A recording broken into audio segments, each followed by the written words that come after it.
An elderly woman sits at her kitchen table, rolling up her sleeve without hesitation, as her trusted doctor then prepares to administer a syringe. She doesn't flinch as he injects her, trusting him completely. Within minutes, she's dead. He writes, "Natural causes" on certificate. This wasn't a tragic mistake or a moment of weakness.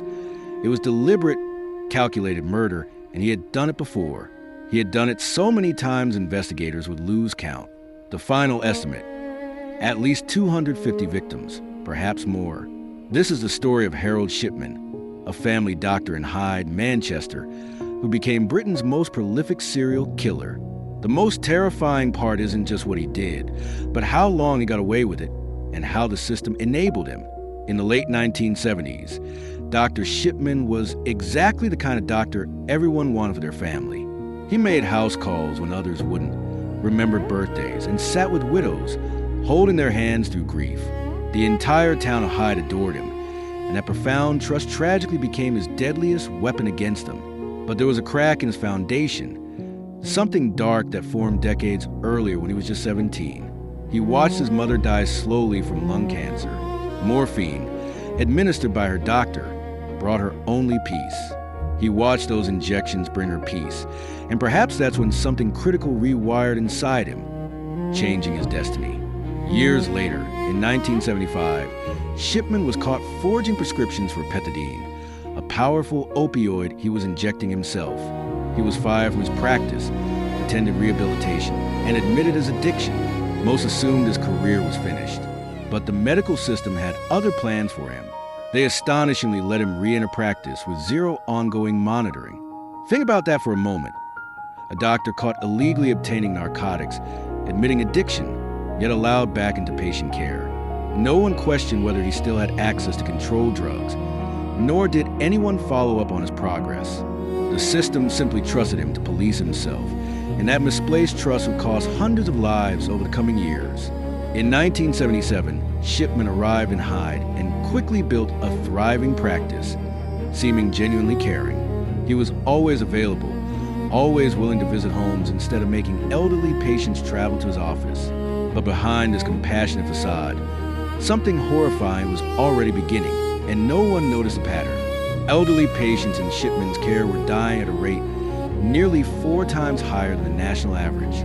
Yet, because these were older people with existing health conditions, their deaths seemed entirely unremarkable. Natural causes, everyone assumed: heart failure, stroke, old age. No one thought to question the doctor's visits. His method was devastatingly simple and almost impossible to detect during a routine house call.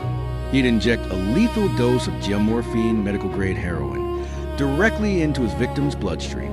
Death came quickly, peacefully even. Afterward, he'd carefully rewrite their medical records to create a false history. The forgeries were meticulous. He'd add notes about chest pains or breathing difficulties to justify a sudden cardiac death. Because he was the attending physician, he could sign the death certificate himself without anyone questioning his judgment. The system was built on trust, and Shipman exploited that trust with cold precision at every single opportunity. But someone did notice. A local undertaker named Deborah Massey started seeing a disturbing pattern in bodies. Too many elderly women, fully dressed and sitting upright in chairs when they died. Too many after Shipman's visits. She raised concerns with colleagues, and eventually someone contacted the police with these growing suspicions.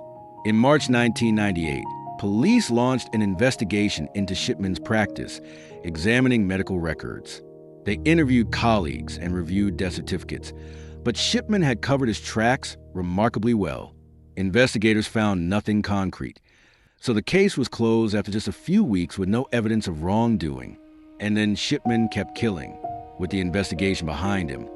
His reputation intact, he murdered at least 40 more. Imagine the arrogance, the absolute confidence that he was untouchable. He'd been investigated and cleared.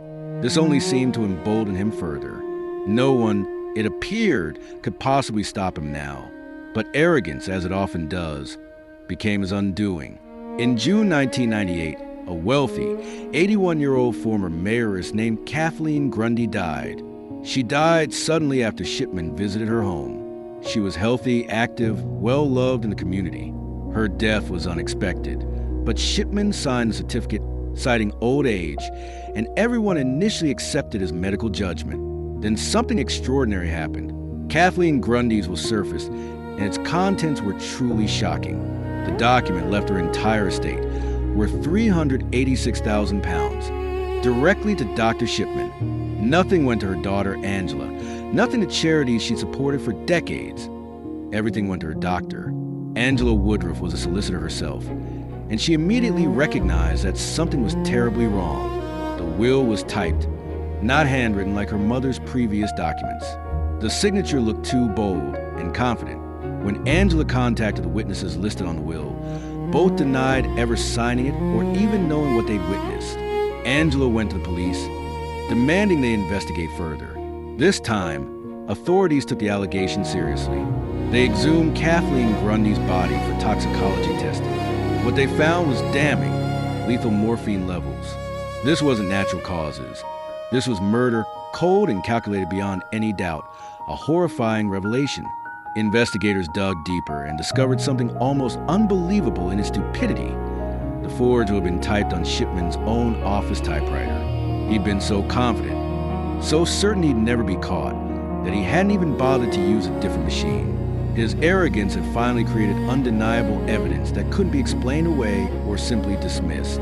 As police examined more deaths connected to Shipman, a horrifying pattern emerged across decades of his practice.